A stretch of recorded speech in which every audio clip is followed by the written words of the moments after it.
Hello everyone, তো আজ বানাবো ওটসের খিচুড়ি। আমি কিন্তু নিয়ে নিয়েছি এখানে ওটস, আর এখানটায় নিয়েছি চিনে বাদাম আর মুগ ডাল। তো চলো বানানো যাক।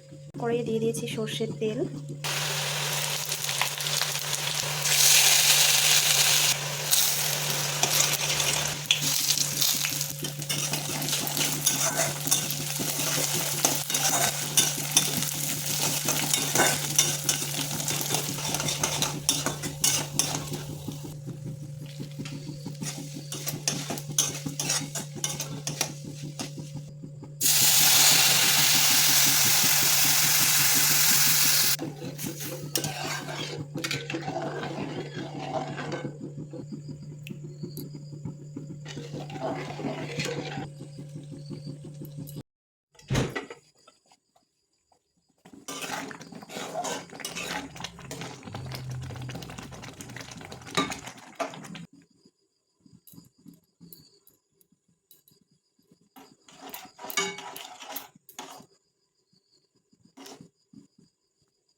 তো এই হচ্ছে আজকের ওটসের খিচুড়ির ফাইনাল লুক।